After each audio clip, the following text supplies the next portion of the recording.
बिस्मिल्लाहिर्रहमानिर्रहीम। हम आज एक और प्रोग्राम लेकर आपकी खिदमत में हाज़िर हुए हैं। मदरसा क़ासिमुल उलूम रजबन टोंक में हफ्तावारी प्रोग्राम जो वहाँ तलबा का होता है, उस प्रोग्राम को लेकर हाज़िर हुए हैं। बहुत ही अच्छा, बहुत उम्दा प्रोग्राम है जो हम आपके सामने आपकी खिदमत में पेश करने जा रहे हैं।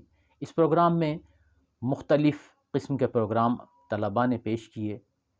इस मौके पर हज़रत मौलाना अब्दुर्रहमान साहब दामत बरकातुहुम जो इस मदरसे के मुहतमिम हैं, आप भी मौजूद थे और आपकी सरपरस्ती में ही ये तमाम प्रोग्राम मुनक़िद किए गए हैं। प्रोग्राम वीडियोज़ के साथ मुलाहिज़ा फ़रमाएँ।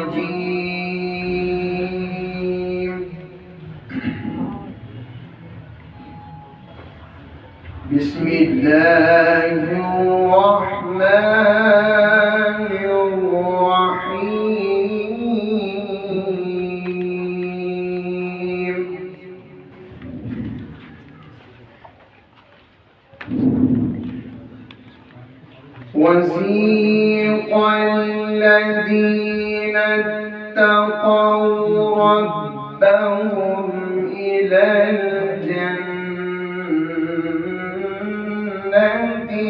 زمرا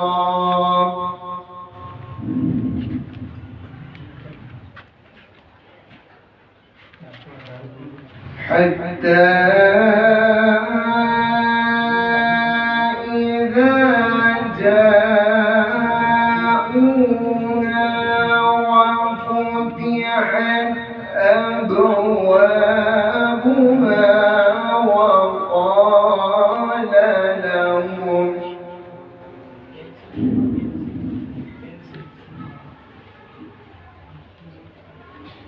وقال لهم خزنتها سلام عليكم طبتم فادخلوها خالدين.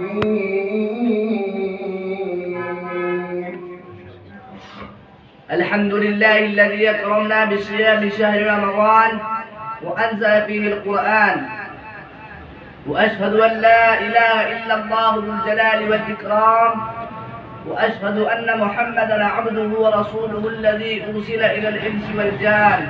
أما بعد، قال الله تعالى: يا أيها الذين آمنوا كتب عليكم الصيام كما كتب على الذين من قبلكم لعلكم تتقون. وقال في موضع آخر: شهر رمضان الذي أنزل فيه القرآن هدى للناس وبينات من الهدى والفرقان.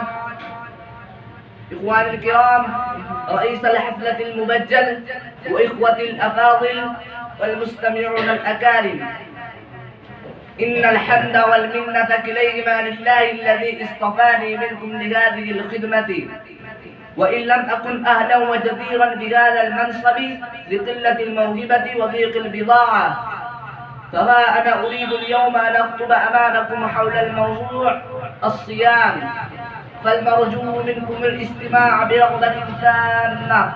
سادتي وزملائي، إنكم تعرفون معرفة جيدة أن رمضان هو الشهر المبارك الذي كان يترقبه النبي الكريم وشد الترقب ويتهيأ ويشد له المئزر نحن قبل شهرين، وهذا هو الشهر الذي أنزل فيه القرآن من اللوح المحفوظ إلى سماء الدنيا جملة. ورحمة الله وبركاته. الحمد لله رب العالمين والعاقبة للمتقين والصلاة والسلام على رسوله الكريم. أما بعد، فقد قال الله تبارك وتعالى في القرآن المجيد والفرقان الحميد: وأعوذ بالله من الشيطان الرجيم. بسم اللہ الرحمن الرحیم یا ایہا الذین آمنوا کتب علیکم الصیام کما کتب علی الذین من قبلکم لعلکم تتقون۔ صدق اللہ العظیم۔ محترم حاضرین، ابھی میں نے آخری کتاب بالثواب کی ایک آیت تلاوت فرمائی ہے، اس کے اندر خدا تعالیٰ ارشاد فرماتے ہیں کہ اے ایمان والو، تم پر روزے فرض کیے گئے ہیں جیسے کہ تم سے پہلی امتوں پر روزے فرض کیے گئے تھے تاکہ تم متقی ہو جاؤ۔ اسلام کی بنیادی تعلیمات میں ایمان، نماز، زکوٰۃ کے بعد روزے کا درجہ ہے۔ روزے کو ہی فضیلت دی گئی ہے۔